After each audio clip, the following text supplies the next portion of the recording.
The channel again home making with Nikki. आज के इस वीडियो में मैं आपके साथ शेयर करूंगी बहुत ही बेसिक से हैबिट्स जो आपके घर को क्लीन और ऑर्गेनाइज्ड भी रखेगी। वीडियो अगर पसंद आएगा, हेल्पफुल लगेगा तो जरूर से उसको लाइक कीजिएगा और अगर चैनल पे नए हैं, फर्स्ट टाइम विजिट करें तो प्लीज़ सब्सक्राइब जरूर कीजिएगा।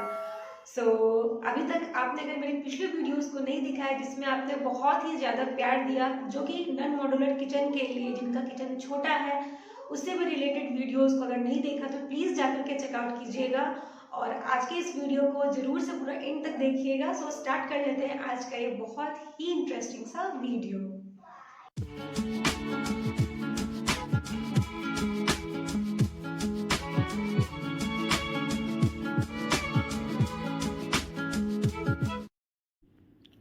टीवी पर अपना मनपसंद सा प्रोग्राम लगा करके, चाहे वो मूवी हो या सीरियल हो, ये हम सब होम मेकर्स को बहुत ही अच्छा लगता है।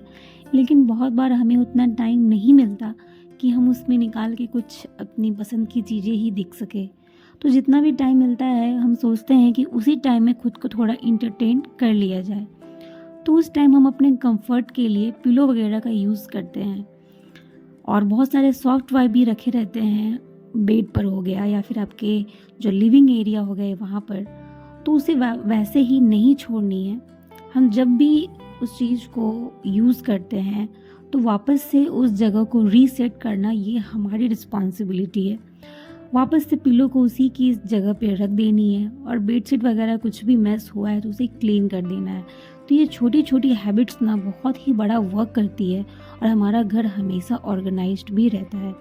सेकंड गलती हम क्या करते हैं कि अपने जो डाइनिंग टेबल हो गया उसको हमेशा क्लीन नहीं रखते। कभी इधर उधर आते जाते पानी का ग्लास ही क्यों ना हो या कुछ भी ऐसी चीज़ें हम उसके ऊपर रखते जाते हैं तो बहुत बार क्या होता है कि पूरा का पूरा वो पूरा मैसी हो जाता है। तो उसके ऊपर रखी हुई वैसी चीज़ें जिसकी जहाँ पर प्रॉपर प्लेस है उसे वापस से वहाँ जा कर के हमें रख देनी है। तो इससे हमारा 90% जो ऑर्गेनाइजेशन है वह वहीं हो जाता है। ज़्यादा एफर्ट भी नहीं देना पड़ता और चीज़ें अपने जगह पर आ जाती है। तो हम दिन में जितना बार भी अपना मील करते हैं, अपना खाना खाते हैं, उसके बाद जो हर टाइम की जो क्लीनिंग होती है मैं वो डाइनिंग टेबल की रेगुलर बेसिस पे करती हूँ। और उसके बाद भी अल्टरनेट डे पे उसके ऊपर रखे हुए जितने भी स्टफ़ होते हैं तो उनकी भी प्रॉपर क्लीनिंग बहुत ही ज़रूरी है। वरना क्या होगा कि एक ही बार में बहुत ही ज़्यादा टाइम देना पड़ेगा और बहुत ही ज़्यादा एफर्ट दे करके उसको क्लीन करना होगा। तो इससे अच्छा है कि अपने क्लीनिंग जो तरीका है हमारा वो रेगुलर बेसिस पे रखें, जिससे चीज़ें हमेशा साफ़ रहे और हमारा घर देखने में हमेशा क्लीन और टाइडी भी रहे। थर्ड गलती हम क्या करते हैं कि अपने फ्रिज के ऊपर इतना ज़्यादा मैस क्रिएट कर देते हैं कि इधर आते जाते या बहुत सारे ऐसे सामान हो जाते हैं जो फ्रिज के ऊपर रखने वाले बिल्कुल भी नहीं होते हैं। तो वापस से उनको ले करके उनके रिस्पेक्टिव प्लेस पे रखनी है, या ऐसा कुछ क्लटर वाला सामान है जिसकी ज़रूरत बिल्कुल भी नहीं है तो उसे हमें फेंक देनी है, उसे दोबारा से हमें कलेक्ट करके नहीं रखना है। और अपने फ्रिज के ऊपर का जो एरिया है उसे प्रॉपर तरीके से खाली रखनी है। डेकोरेशन के पर्पस से एक दो चीज़ें रख सकते हैं, लेकिन ज़्यादातर चीज़ें उसके काम की ही हो तो ज़्यादा अच्छी है। चौथी मिस्टेक हम क्या करते हैं कि अपने किचन में 2-4 बर्तन अगर दिख जाते हैं हमें सिंक में तो हम उस टाइम क्लीनिंग करना छोड़ देते हैं। सोचते हैं कि नेक्स्ट टाइम जब हम मील प्रिपेयर करेंगे, फिर लंच करेंगे, डिनर करेंगे तो उसके बाद एक ही साथ क्लीन कर लेंगे। तो ऐसा करने से क्या होता है कि किचन में हमारा बेसिन, हमारा सिंक है वो भरा भरा सा लगता है और वो जो होता है घर का जो एटमॉस्फेयर या फिर किचन का, वो पूरा का पूरा क्लीन नहीं लगता। तो 2-4 बर्तन ही सही आप उसे झट से क्लीन करके उसे डिश ड्रायर रैक में रख दीजिए ताकि जितना भी पानी वो क्लीन हो जाए, और काउंटर टॉप को बहुत अच्छे तरीके से वाइप कर दीजिए, जिससे आपका काम बहुत ही कम टाइम में कंप्लीट हो जाएगा और नेक्स्ट टाइम जब भी आप मील प्रिपेयर करने जाएंगे किचन हमेशा क्लीन दिखेगा। नेक्स्ट बात कर लेते हैं, जब हम आयरनिंग करते हैं तो आयरनिंग करने के टाइम प्रॉपर तरीके से अपने ड्रेस की जो आयरनिंग हो गई या जिस भी कपड़े की करनी है हम बहुत ही अच्छे तरीके से कर लेते हैं। उसे वेल मैनेज तरीके से हम उसे फोल्ड भी करते हैं। लेकिन ये गलती अक्सर मैं क्या करती थी कि हमेशा आयरन करने के बाद उसको तो उस टाइम हम फोल्ड करके नहीं रख सकते क्योंकि वो गर्म भी होता है और उसे ऐसी जगह पे भी रखना होता है जहाँ पर बच्चों की पहुँच ना हो। तो मैं अक्सर उसे फ़ोल्ड करके नीचे बेड के नीचे डाल दिया करती थी। तो 2-3 दिन तो वो ऐसे ही ऐसे पड़े रहता था। तो उसके जो वायर्स हो गए या जो भी, वो बहुत ही ज़्यादा मेसी दिखते थे, क्लटर जैसा लगता था और वो ऑटोमैटिकली गंदा ही होता रहता है। तो जब भी वो अपना जो गर्म हो रहता है आयरन, वो 2-4 घंटे में अगर ठंडा हो जाए, उसके बाद वापस से फ़ोल्ड करके उसके जगह पे रख देनी है। तो जिससे ये हमारा काम भी बहुत जल्दी कंप्लीट भी हो जाएगा, घर बिल्कुल भी मेसी नहीं दिखेगा, चीज़ें हमेशा ऑर्गेनाइज्ड ही रहेगी। तो ये छोटी-छोटी हैबिट्स को अपना करके हम बहुत ही बड़ा चेंज ला सकते हैं। और नेक्स्ट बात कर लेते हैं बच्चों के टॉयज़ की।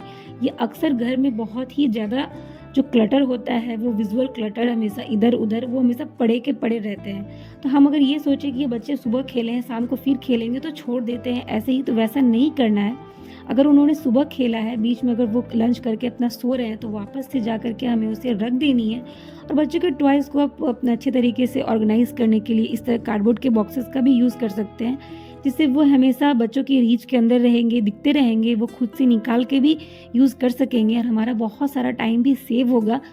हम हमेशा अपने चीज़ों को उठा कर के इसमें डाल देंगे, जिससे बच्चों के ऊपर भी ये हैबिट बनेगी कि वो अपने टॉयज़ को उठा कर के इसमें रख सकेंगे।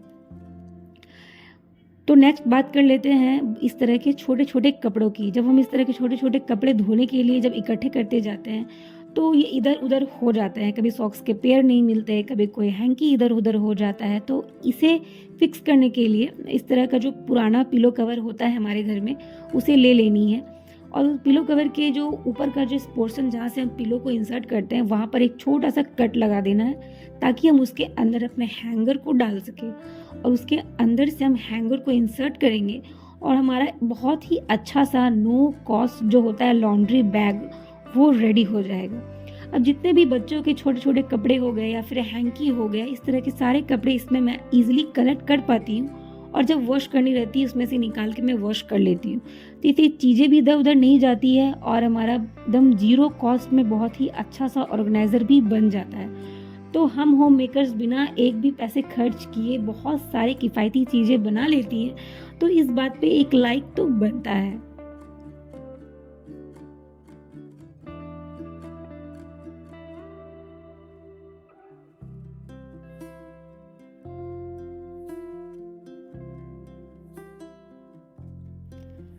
तो देखिए कितना ईज़ी तरीके से इस तरह के ऑर्गेनाइज़र को हम घर में रेडी कर सकते हैं और जिससे हमारा बहुत सारा टाइम भी सेव रहता है और हमें चीज़ें भी बहुत ही आसानी से मिल जाती है।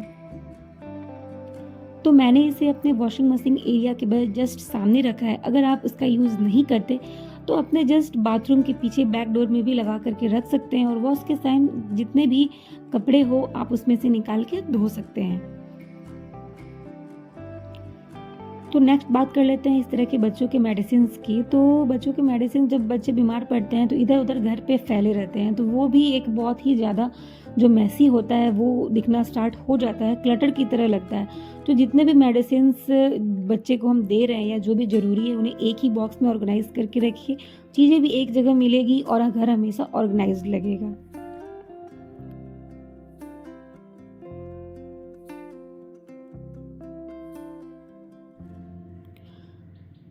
जब भी हम शावर लेकर के निकलते हैं तो उस टाइम तो हम हड़बड़ में बस निकल जाते हैं, लेकिन बाथरूम के अंदर का जो पार्ट है उसे हम अगर प्रॉपर तरीके से क्लीन ना रखें, सोप को उसके जगह पे ना रखें तो बहुत ही ज़्यादा वो एक्सीडेंशियल सिचुएशन हो जाती है। तो हमें वैसा नहीं करना है, सोप को भी उठा करके उसके प्रॉपर प्लेस पे रख देनी है। तो ये छोटी छोटी हैबिट्स ना ये बहुत ही बड़ा चेंज लाती है। सो फ्रेंड्स आज के लिए बस इतना ही। कैसा लगा आपको वीडियो कमेंट करके ज़रूर बताइएगा। अगर वीडियो हेल्पफुल लगा है तो प्लीज़ उसे लाइक कीजिएगा, अगर चैनल पे नए हैं तो सब्सक्राइब कीजिएगा। मैं मिलूंगी आपसे एक नेक्स्ट वीडियो में, तब तक के लिए stay happy and stay healthy.